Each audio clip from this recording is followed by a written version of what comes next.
Lacho elogwicho mbukeli masibulise namhlanje umhlamashumi amabini kweyomnga sekuseleke iintsuku ezipha kwisihlanu uqwaba ngaphambi kokuba ibe yiChristmas kwaye ke abantu abaninzi sele besemakhaya ukuyochitha olusuku neentsapho zabo njengokuba ke abanye belonwabele lixesha lonyaka bakhona abo shema basezingxakini ngokwezimali nezinye ke izinto nabade bazivalela mba ezindlini ngenxa yoxinzelelo lwengqondo endingakutsho nje mbukeli kukuba nokuba kunjani naso ukuzivalela phuma nawe uyokudlala nabanye abantwana umane uzilolonga umzimba bekhona nje into ozawuba busy yiyo ndimlo ukholosa kalubisi umadlongothi mazivu umamshukuma umazondwa ngezinto zakhe apha kusekhaya jikelele ndiyama naye umamtshali Sasha sangena sagulukudela ke mbukelisa ngena necaba wena owabona amaphoyisa ezolanda umgulukudu wendawo yithi ke laba sesifike eqathatha sokwethulela inqayizivele yohlelo lwesidlo sasekuseni Ekhaya jikelele engabe kusahamba kahle kodwa lapho njengoba siphakathi nje noDisemba zihlukaniseke kahle idokufela ami kanjani nje amabank balance kulaba sebeholile kuyaDisemba kodwa sabona mbukeli igama lami nguNoxolo umamtshali wakwamwali ihlabana elimhlophe qwa intokazi ke yale ondi nesishamthetho sesifundazwe esidala njengenjalo ke mbukelo njengamanje ake singene kwehamba phambili kuleli hora.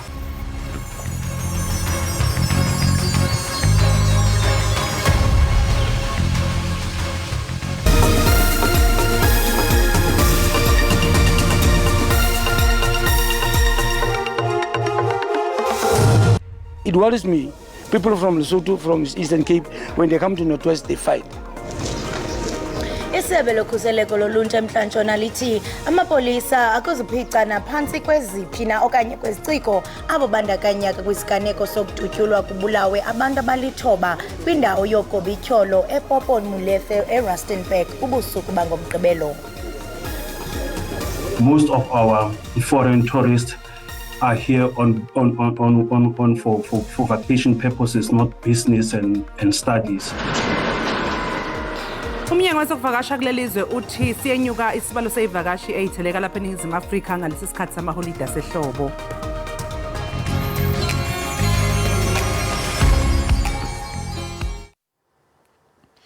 Isebe lokhuseleko loluntu emntla-ntshona lithi amapolisa awuzulala behlayo de babambe ababandakanyekayo kwisiganeko sokudutyulwa kubulawa abantu abalithoba kwindawo yogobityholo iPopon Molefe eRustenburg ubusuku bangomgqibelo.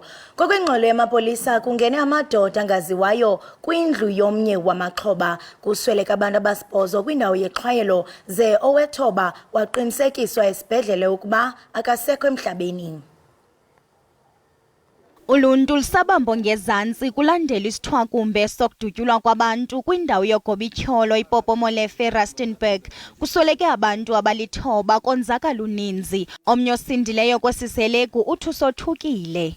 Ukuthi mina ndandihleli kule ndawo le apha kuleli kona lale slab hleli nomnye ubhuti abathi ngiteenage wapha emajoni bafike basibethela apha babenibetha njengoba uhleli so nawo babenibetha so ndancedwa ukuziwisa ngathi xa ndifuka beniphinda apha engalweni maniphakama nizama ugaqa amadolo abenibetha apha ethangeni ebuhlungu lento ngoba labantu abashonile ndiyabazi labantu abashonile inhliziyo yami ebuhlungu kakhulu andikhoni nokulala kungeni kudla since from ngalela langa.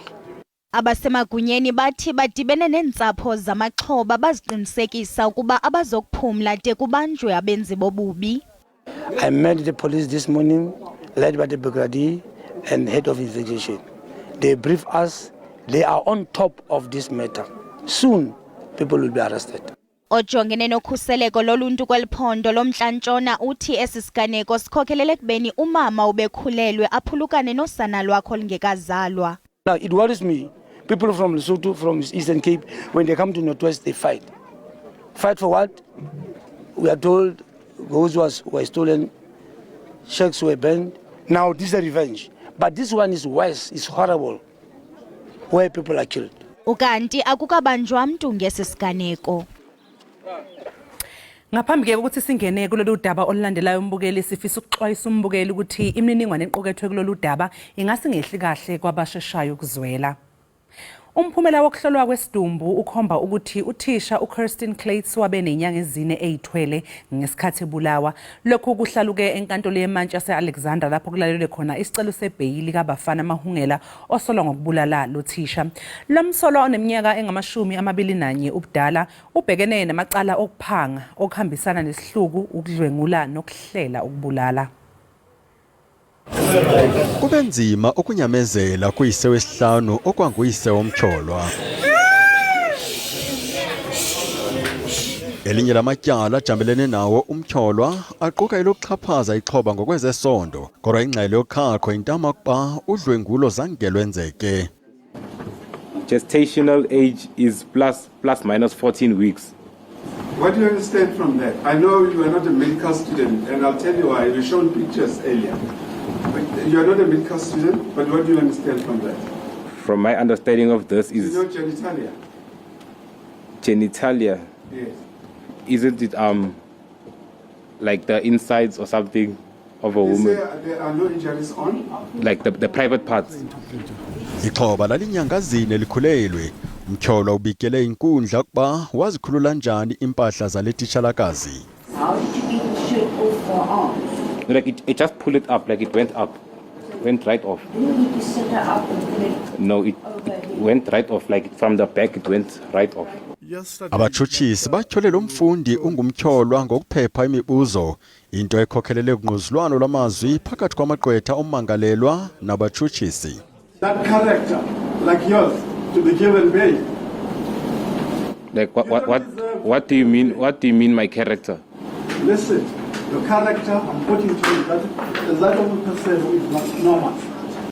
Abezotshutshiso bathi bazawuqhubekeka nokusikhaba isicelo sebheyili besoyikisela isankxwe soluntu khe wakhululwa njengebheyili. Ityala liyaqhuba. Amapolisa abambe umboniso onxabalazileyo ukhuseleko ngelixesha leziyunguma neliqale eSibukeng eGauteng ngentsasa yaphezolo. Elilingeke lokuxhasa amaphulo okhuseleko lwephondo ngelixesha leholide. Eliphulo liza kuqhuba nakwamanye amaphondo ukuqinisekisa ukhuseleko jikelele kweli. Aphume onke amanqanaba omiselo mthetho. Umkhosi wokhuselo nawo uxhobele ukuncedisa ukulwa ulwaphulo mthetho kweli xesha leziyunguma. Abenkonzo yesipolisa yeli babambe imbizo yabahlali eBoyikitlong njengenxalenye yamaphulo okhuseleko ngeli xesha leziyunguma. The issue we are concerned about is a crime around this place. Ngokweenkcukacha manani akutshanje iSibukeng yenye yengingqi ezinobungozi ngokumandla kweli eyonganyelwe ziziganeko zobukrelemnqa obunobundlobongela nemibhodamo yemo yentlalo. Well, it's a festive season. We have a few provinces that give us problem all the time when it comes to the crime stats. Gauteng is one of them, KZN, Western Cape, and the Eastern Cape. But we're also aware that South Africa moves coastal come this time. But they are still here. We want to saturate this place before people, they move down. They usually move on the last weekend and all that. But we want to work with them on the places like malls and as they do their work. Iinkokheli zabakwantsasana kunye namacandelo alenkonzo yesipolisa bakwajikeleze kudederhu lwevenkile olwahlukeneyo ii-malls ngelokubonakalisa ubukho babo. Kuhlatywe ikhwelo lokuba lamaphulo okhuseleko abanjwe rhoqo ayinjengeli xesha leziyunguma. Abaqhubi beeteksi bakwakhunjuziwe ukuba bathobele imiqathango ingakumbi njengokuba abakhweli abaninzi beza kuhamba umgama omde. Amagosa wokuthintela ulwaphulo mthetho eGauteng avame ukubizwa njengomabhanyaza nawo aza kube ethe bhazalala. Abasemagunyeni esipoliseni bafunge ngelithi baza kwenza konke ukulwa ubukrelemnqa. Our focus areas for the festive season, the first one is the gender-based violence.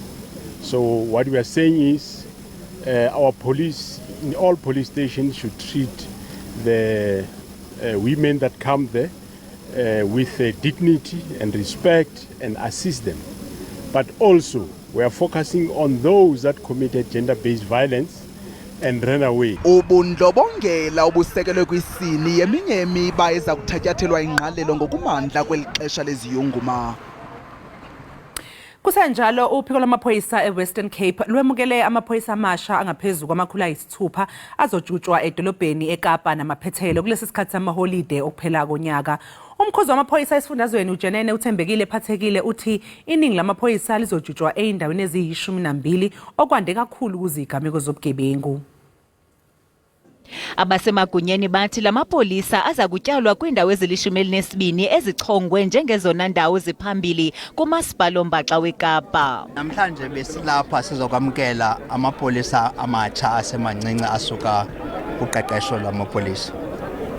Phakathi kwezinto ke esibe sizithetha nawo kokuba kokuqala makakhusele uluntu lwalapha eMntshona Koloni. Okwesibini aza kutyalwa kwizikhululo zamapolisa apho kukho amatyala amaninzi oyikekayo anjengokubulawa kwabantu, ukudlwengulwa kwabantu nokurojwa kwabantu. Kwizikhululo zamapolisa ezi151 eNtshona Koloni ukongezwa kwaba basebenzi batsha kwinkonzo yamapolisa kuza kunciphisa ukunqongophala kwamapolisa kweli phondo. As a Western Cape government, we are fully aware that we are potentially 8,000 officers short in our province. During this particular financial year, we have seen 1,000 be added. We expect 2,600. Amapolisa matsha athi akulungele ukuzinikezela nokwenza umahluko kwindawo abahlala kuzo. I always saw myself as someone who wants to help others, who wants to see to the needs of others and to protect those that can't protect themselves. Ngamazwi amahle kakhulu ke lawo ngoba ke ekugqibeleni urhulumente usibhatalela uba ngabana senze umsebenzi wethu. Into edibene ne-bribes ne-corruption ndingathi kukurhala kungoneliseki. A lot of us on the basic training, we lost a lot of loved ones, especially family members, to the hands of criminals. Now I feel like that pain that we have suffered and endured makes us want to do more for the community. Nanjengoko iNtshona Koloni ifikelwa ziindwendwe ezininzi ngelixesha leholide, lamagosa aza kudlala indima ebalulekileyo ukuqinisekisa ngokhuseleko.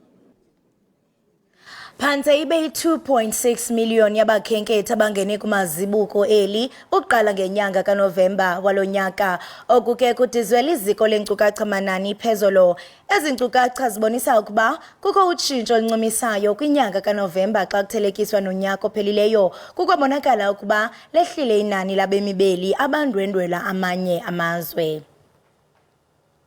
Wehlile umthamo wokufika nokuhamba kwabemibeli loMzantsi Afrika, kodwa unyukile ngokuncumisayo owabantu bamanye amazwe abahambela kweli ngoNovemba xa kuthelekiswa nalonyaka ophelileyo. Izigidi ezibini kwabo barekhodiweyo ngabemi bamazwe angaphandle, ngelixa abahambi abayi-647,000 ingabomzantsi Afrika. Ukuchithela iholide iseyeyona njongo iphambili yabatyeleli abangena kweli, nanjengoko i-96% yabakhenkethi abakweli loMzantsi Afrika abaze ekhefini. Amanani akwabonisa ukuba kukho abatyeleli abaninzi abathi bachithe ubusuku kuneendwendwe ezihlala usuku olunye.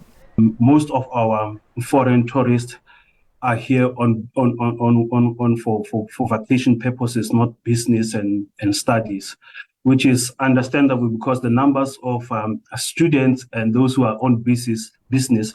U-71% wabatyeleli basuka kwingingqi yeSADC, ngelixa umyinge u-27% usuka ngaphesheya kwelwandle. Kwaye uninzi lwabatyeleli bahamba ngendlela ngenxa yomgama wokufikelela kweli. That's what we observe from month to month, that the number of people traveling to South Africa, most of the time, they are the ones that are in SADC region. This might be because SADC is closer to South Africa. So the numbers of SADC region are always higher than other numbers of other regions. Iziko lenkcukacha manani libonise ukunyuka kwenani labatyeleli emva kwesithwakumbe se-COVID-19.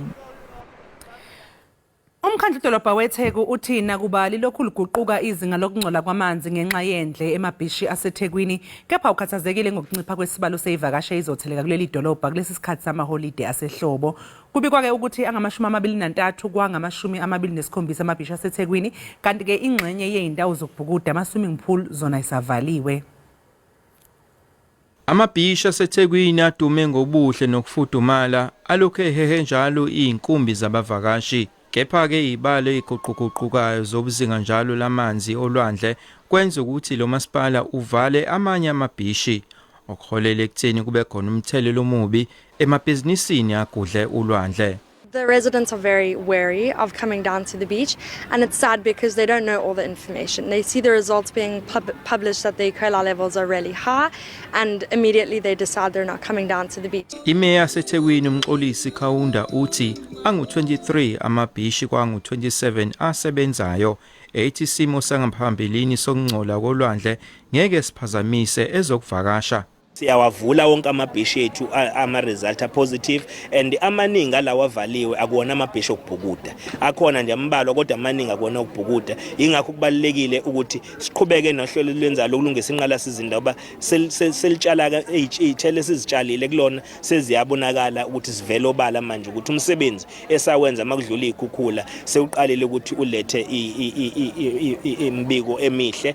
Umasipala unxuse laba abazobhukuda ukuba baqikelele ukuphepha kwabo ngokuthi babhukude la khona abahlengi. Ivakashi lokhu ithutheleke njalo emabhishi.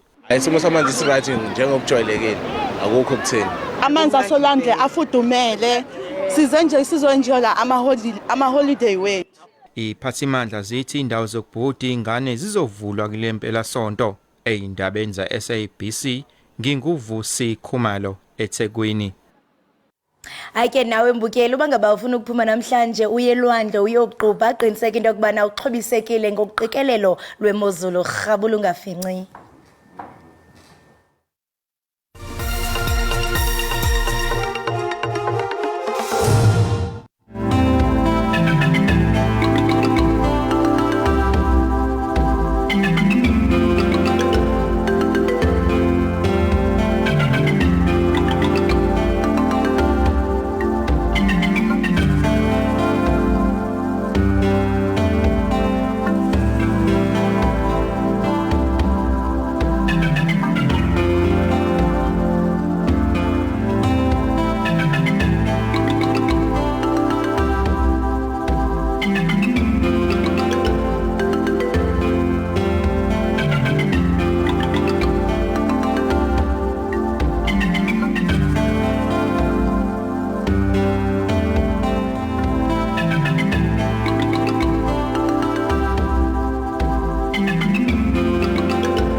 Mbukeli siphinde sikwamukele lapha ekhaya Jikelele sibonga kakhulu sihlanganyele kanye nathi. Kusamile ukusebenza emayili Impala Platinum eRustenburg eNorthwest njengoba namhlanje ungena osukwini lwesithathu umbhikisho weyisebenza ingaphezulu kwe2,000 ezenqabayo ukuphuma emathunjini omhlaba. Kukholakala ke ukuthi lezi izisebenzi zikhala ngokungakhokhelwa imhlumulo yazo ehambisana nenzuzo eyenziwe le nkampani yezimayini. Iziphathimandla zemayini zinxenxe inyunyana yezisebenzi zokusansimbi iNational Union of Metal Workers ukubingenelele. Ukuqonda kabanzi ngemalungana nokuthi njengoba sivuka nje namhlanje sinjani isimo kule mayini semukela usihlalo we-NUM esifundeni saseRustenburg uJuly Khadibe esixhumana naye ngohlelo lwe-Zoom ozosichazela ke kabanzi. Sikubingelele mnumzana uJuly sikwamukelela ekhaya Jikelele. Thank you for having me. Mr. July, can you just kindly describe to us what the demands from the employer is and how is the employer responding to the workers' demands?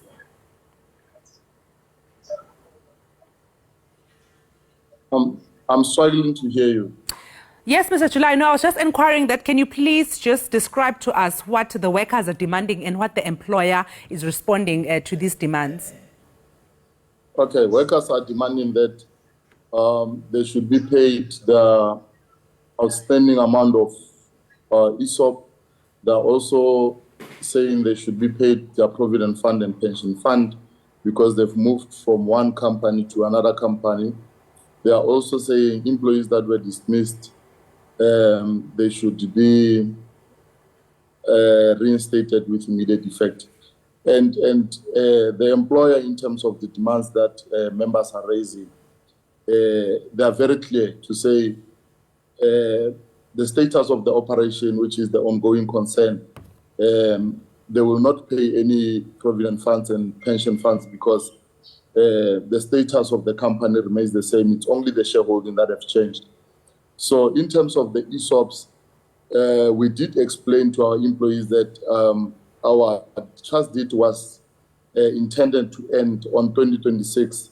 But because of the takeover of Impala, we had to fast track the vesting period. And there were penalties that we had to face because they were saying they want to encash their monies. So up to this end, we have called our mass meetings. We have done everything that a trade union would do to explain the situation to our members. But in any way, they are staging underground to say they are demanding that before they leave for the Christmas break. Why the sit-ins, though, since I can see that these underground sit-ins have become the preferred form of protest in the mining sector? So would it be correct to maybe interpret this as a vote of no confidence in trade unions? No, I think I will not think that. Remember, previously our operations had to be hostel residents, but because of the efforts that the unions have put, we are not having much of the hostels anymore in our operations. We are having people that we are encouraging members to have home ownership entitlement. So it's very hard for them to organize when they are not at work, because you'll find them staying in different areas, moving around different locations after work. So I want to believe that they found a workplace as a correct place for them to organize. But we won't say it is that they don't have confidence in the union, because if they didn't have the confidence in the union, they were not going to engage us. And I also heard that the NUM Secretary General in your region was quoted in the media saying that NUM doesn't know what the demands are from the miners who are underground in the sit-in. So are you guys losing touch with the workers you're representing? No, I think that statement was done on the first day of the sit-in, because no one knew what was going to happen. Hence, I'm saying it's employees that have organized that. But immediately we realized that people are staging underground and they don't want to surface. We sent a team of regional office bearers underground to understand what is happening, and they've given us those demands that we are busy engaging the employer. So when was the last time you had a conversation with the miners that are underground? Pardon? When was the last time you guys had an interaction with the miners that are underground? I didn't get that question. No, I am asking when was the last time that you as a trade union got into contact with the miners that are underground? When was the last time you had an interaction and got to understand what the situation is right now currently? Last night. Oh, okay. And what are they voicing? They're still voicing the same grievances as in the first day? Yes, they are still voicing the same grievances, because we haven't had anything that suggests any of their demands that will be met. So as I've said earlier, talking about the underground sit-ins becoming the norm as a form of protest in the mines, unfortunately, this endangers the lives of miners. So how can this maybe be avoided in the future? Your line is bad. I didn't catch anything of the question. I apologize about the line, Mr. Khadibe, but I was just asking that because these sit-ins are very dangerous for miners, going forward, is there maybe a plan to educate and maybe to find an alternative way of protesting except the one that will endanger their lives? Yeah, as a trade union, we are always doing that in terms of our inductions, in terms of our mass meetings. We are encouraging our members and educating them about laws that are in the country. Because if we want to embark on a strike, there's a process that we must follow.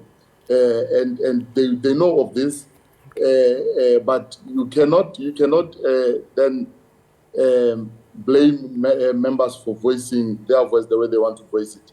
As a trade union, the only thing that we must do, we must find a common ground between ourselves, management, and our members, so that we resolve this matter amicably. So far, what's the progress with regards to your negotiations with the employer? Like, do you see this ending in the next week, in the next few days? Is there a possible solution that you guys might find in order for this protest to end? Remember now, the operations are intended to close on Thursday, which is tomorrow. So our members have to go for a Christmas break where they will enjoy their holidays with their families. So that is the engagement. We want them to surface, go home, have a Christmas break with their loved ones, and we'll continue engaging, because I think this is time that leadership must provide leadership.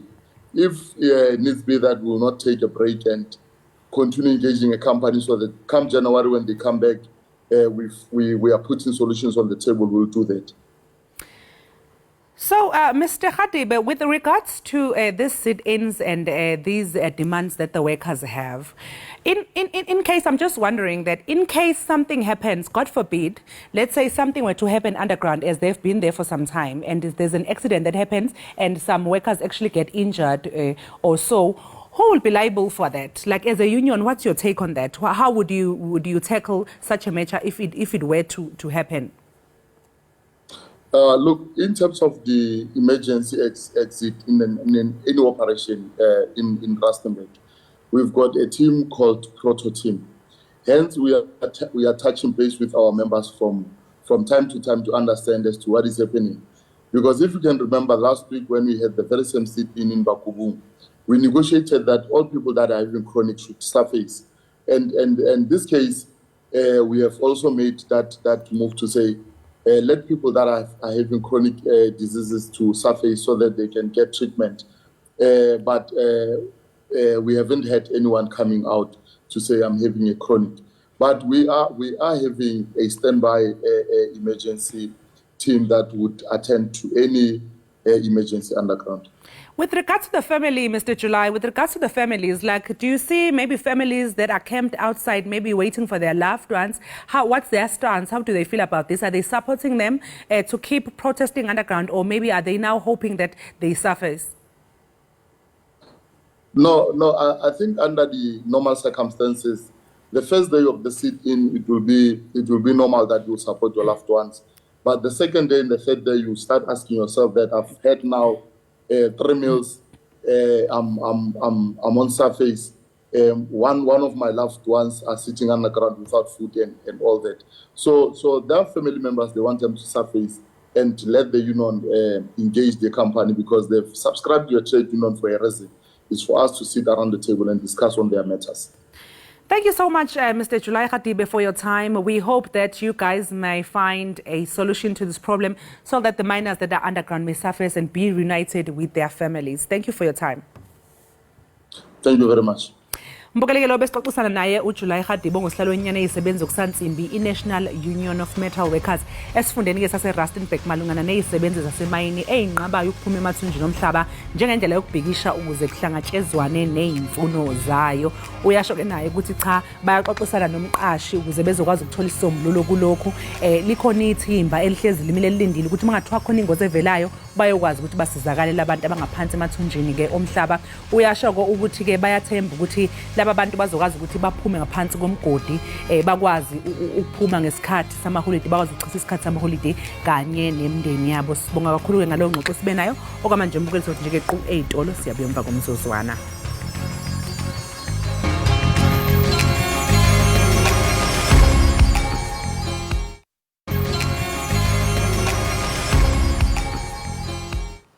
Enkosi kakhulu ngokuhlala nathi nisasibukele apha ekhaya Jikelele. Elinye lamaqala ombutho olawulayo we-African National Congress uMavuso Msimang othe kutshanje warhoxisa urhoxa kwakhe kulo mbutho uthi uyavumelana nesigqibo sesigqeba esiphezulu sombutho esithi abo bathi babandakanyeka kwingxelo yekomishoni kaZondo kufanele bathintelwe ekubeni bamele umbutho kunyaka ozayo. Ingaba ke ezi zezinye zezizathu ezabangela ukuba uMsimang aphinde abuyele kulo mbutho we-ANC nokuba ke oku kungawenzakalisa njani umbutho. Ukufumana banzi malunga noku siqhagamshelana nomhlalutyi wezopolitiko uGqirha Sakile Hatebe kwidyunivesithi yaKwaZulu-Natal. Masikubulise Gqirha Sakile, sikwamkele enkqubeni yethu ekhaya Jikelele. Ngibonge iphinde ngikelele kolesi lapha istudio kanye nabaphulaphuli emakhaya. Enkosi kakhulu.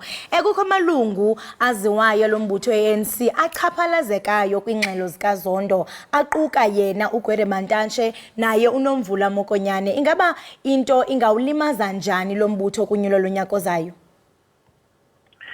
Ngicabanga ukuthi sesiside isikhathi abantu bekhala ngokuthi ukuba nabantu phambili emalistini noma eParliament bethunyelwa ezikhundleni eziphezulu abanamagama angamahle noma angcolile emphakathini kuyayilimaza inhlangano ebusayo isithunzi sayo emphakathini nasekuhlaleni. Side isikhathi ingakho sisame sasabona ngisho amaqheko ngaphakathi enhlanganweni ebusayo njengabo obaba uMavuso bekhala ngako lokho ukuthi baze banqangisho ukuphuma bahambe baretire kwipolitiki ye-African National Congress. Yikho lokho ngokuba ngempela kuyayilimaza inhlangano ebusayo and akulimazi yona kuphela abakhona njengamanje kulimaza ngisho ilegacy yayo ebeyinhle kakhulu ngeminyaka ephambilini ko-80s 70s kuza ngapha size singena ku-1994. Singatsho Gqirha ukuba senziwe lula yi-ANC isigqibo sokuba lamalungu achaphazelekileyo kule ngxelo angabi inxalenye yaba baza kumela eliqela kulonyaka uzayo? Ngicabanga ukuthi nje into bayasho nje akubona ukuthi into esizoyibona ngempela isiyenzeka ngoba phela sizokhumbula ukuthi akukona okokuqala uma kuyokhethweni inhlangano ebusayo iphumele obala ukuthi abantu abathintekayo ezenzweni zokuphula umthetho kanti ukufaka phakathi nenkohlakalo abazokuba ingxenye yeParliament noma ezojutshwa ezikhundleni eziphakemeyo kodwa ngaso sonke isikhathi sihlezi sibabona. Ngicabanga ukuthi into ezokwenzeka kuloku njengoba sebephumele obala baqonda ngqo iZondo Commission ngicathi nako lokho kusawumdlalo nje wepolitiki ngoba baningi phela abantu abathintekayo engenzini kahle kodwa noma kungahlangene ngqo neZondo Commission bengakhonjwa ireport. So uma bezophuma eceleni neZondo Commission kusawuphawu lokho ukuthi kunabantu abathize okufuna bavikele. And even kuyona uqobolwayo iZondo Commission siyazi kunabantu abafana nabo Gwede Mantashe ohlalo kwaZwelonke. Into enza ubone kahle nje ukuthi into eyenzeke leyo angeke baze bashiwe ngaphandle. Laphambilini ukule kwakunjalo engabe abazange bakhethwe nokukhethwa kwi-National Executive Committee yayo inhlangano ebusayo nje babeshilo wasekuqaleni ukuthi abathintekayo entweni ezingalunganga ngeke babe ingxenye ye-National Executive Committee kodwa ukhona umengameli ePhalaphala bakhona oGwede Mantashe bakhona uNomvula Mokonyane bakhona boZizi kodwa. So lento izoba effective only as ithuluzi lokupheja noma lokushiya abathize eceleni laba abangadingekiyo sizobona ke libadlake bonizembe. Lilonke uyatsho into kubana makuhluzwe njengoko naye iqala uMavuso Msimang esithi uyayixhasa okanye uyasixhasa esisigqibo esisho into kubana abo babandakanyekayo mabathintelwe kunyulo lonyaka ozayo. Gqirha, singatsho kuba yenye mhlambe yezinto ezimenze aphinde abuyele embuthweni njengoko eberhoxisile? Ngiyacabanga impela ukuthi kube yenye yazo kodwa akusona isizathu qoqo esiphambili leso sekungabe isona nje esizolethwa emphakathini. Ngiyacabanga ukuthi sihamba sijule kakhulu kuloko esikubonayo sizokwazi ukuthi obaba uMavuso abantu abadala enhlanganweni ebusayo asebebe khona isikhathi eside kunezinto zangaphakathi abazaziyo futhi kunezinto zabo siseceleni phela njengoba siyazi ubaba uMavusi abantu abasomabhizinisi abakhulu okungenzeka kube khona izinto okubele babizwe eceleni bakhulunyiswe ngazo okungenzeka zibalahlekele phela uma behamba ekhaya elikhulu ngoba bebezithola ama-benefits azo njengama-members aqavile enhlangano ebusayo. So ngicabanga ukuthi kuningi kungaba into zamabhizinisi kungaba izimfihlo zenhlangano nako-ke lokho ukuthi ngempela inhlangano ayenzi kahle lokho ngeke sikubalekele. Ndiyafuna uqonda gqirha Sakhile into yokubana ucinga ukuba oku kungayinceda mhlambe i-ANC itsale ivoti. Ndiyaqonda into yobana ngaphambili utshilo into yokubana maninzi amagama esingatsho into yokubana antyumpa-ntyumpeka eludakeni ngenxa yobuqhophololo njengokuba ke omnye umntu angathi akabuxhasi ubuqhophololo. Ngeke ukusize kakhulu ngoba ngempela ilidinde kakhulu. The only way abangayenza ngayo lento is to remove everyone othintekayo. Uma bekenza njalo ke ngaba khona isithombe abasithumelayo umnyango awuthumelayo ukuthi ngempela bonke abantu abathi rally behind and baxhase lento yokuthi abantu abanamagama angemahle baphele enhlanganweni ukuze inhlangano ihlale ihlanzekile. Kodwa njengamanje sonke siyazi ukuthi akuzoba njalo abathize kuphela abazosuswa vele laba bangadingeki vele ngezinye izizathu nokuthi ngalezi zinkohlakalo engcola kwamagama abo. Masithi iyaphumelela lento yomhluzo linganjani mhlambe ikamva lamalungu e-ANC angazukuba inxalenye yokhankasela lombutho kunyaka ozayo silibona liphi ikamva labo? Cishe ngabe kukhombisa ukuthi yathi babala sengacishe bakufuna sihambe sibabuke bephuma befuna amanye amakhaya abaningi babo ngoba phela nje abantu abaningi bakhona nje laphayana iwona ama-career awo laphayana inhlangano ebusayo iyona nto abaphila ngayo on daily basis. So uma singabona bengekho ezingxenye yokukhankasela nokungena elisting kwiparliament singaze sibabone ngenxa noma besula bejoyina ezinye izinhlangano abacabanga ukuthi zinekusasa eqhakazile for bona kodwa angiboni nje bezohlala nje kuphele kanjalo. Gqirha singawabona mhlambe amalungu azakuthi athintelwe ukuba amele umbutho esiya kufaka izikhalazo kumasebe efanelekileyo ngaphakathi embuthweni njengokusitsho mhlambe into yobana abanye singababona begaqeleka betheleka kweminye imibutho. Yebo phela lapha ke sayibona into efana naleyo ngaphakathi kade kuyiwa conference leyo yokugcina ebekhetha isikhungo esiphezulu sikazwelonke sikubonile abanye bafana nabo andilelungisa amagama abo ayithinteka laphayana kuthiwa abaqualify ukungena kuma nominations sababona befaka ama-appeals ngaphakathi amagama abo ahlanjululwa bakwazi ukungenela ukhetho. Namanje bakhona laba bazofaka bathi isibonele kuna bazothi mina yebo igama lami liyabalwa but those are just allegations. Angikaze ngifumanwe inkantolo yinecala. So ngathi ku-unfair ukushiwa ngaphandle. So sizosibona izibhelo ezifana nalezo uma kukhona ngempela abagcina beshiwa ngaphandle bezifaka izikhalo emacala bewahlusela emakomitini aphezulu ngaphakathi enhlangano ebusayo.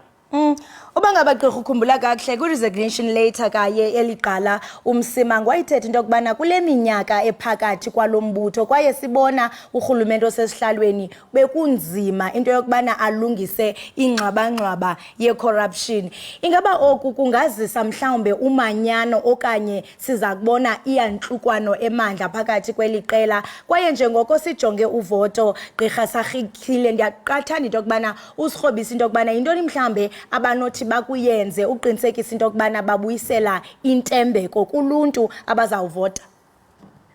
Ngicabanga ukuthi lento abazama ukuyenza manje yokuhlambulula ama-lead nenhlangano kusakabi ngesikhathi esibi ngoba phela kuyo ukhethweni manje and amagama akhona okufuna ashelwe ngaphandle amagama amakhulu kakhulu engicabanga ukuthi amanye awo uma engashiyelwa ngaphandle ungayidala ingozi enhlalweni ebusayo ngoba banabalandeli abakhulu okungenzeka badine uma behamba beshihlangano bahambe nabo abalandeli babo okucathi kuyinto engeyona into abayifisayo leyo inhlangano ebusayo njengamanje uzothanda sikube nzima kakhulu manje kuhlwile ukuthi laqala manje basebenze mhlambe sengafuna babhekise izinto ezinkulu ehlaleni ngoba sinezinyanga ezingaphansi kwezinhlanu kusuka manje ukuthi sifike okhethweni kufuna nje benze lokho okufanele bayakwenza i-service delivery yona ke funa bayenze okuyinto vele ekumele bayenza on daily basis kodwa manje akukho ukukhuluma akukho chaza akukho hlobo lokukhankasa olungenza kube khona i-magic engenzeka njengamanje. It is too late for any kind of magic. Manje into efuna bayenze nje ukwenza i-service delivery benze umsebenzi wabo bese bathembele enkosini nje ukuthi ibalekelele akusekho kunye sekulethe kakhulu njengamanje. Gqirha Sakhile masibambe ngazibini ngexesha lakho siyathanda kakhulu into kubana ukrobise uluntu nababukeli beEkhaya Jikelele ngako konke okuqhubekayo enkosi kakhulu benosuku olumnandi. Ngiyabonga Nkosi kanjalo la. Lowo ke mbukeli besithetha naye bingugqirha Sakhile Hadebe weYunivesithi yapha KwaZulu-Natal besithetha ke naye ngesigqibo seqala uMavuso Msima ngisokuxhasa isigqibo sesigqebo esiphezulu se-ANC esithi ke amalungu abandakanyekayo kwingxelo yekomishoni kaZondo athintelwe ekubeni amele lombutho kunyulo lonyaka ozayo. Siziqela ke mbukeli siziqongqotha ngolohlobo ezeyure yokuqala ke siyathemba into kubana ikhona into noko othe wayifaka epokothini wayifunda mbukeli weEkhaya Jikelele. Ningakhohlwa ke futhi babukeli ukuthi sikhona lapha ku SABC Lihaye kanjalo nalapha ku SABC Plus. Into ofuna yenze ukuthi udownload i-app ebese ukwazi ukusibuka noma ngabe kuphi mahalaha. Njengoba seshilo kholo ukuthi sesiligoqa lapho ihora lethu lokuqala mbukeli so nje ke qu 8 olo bese singena ihora lethu lesibili.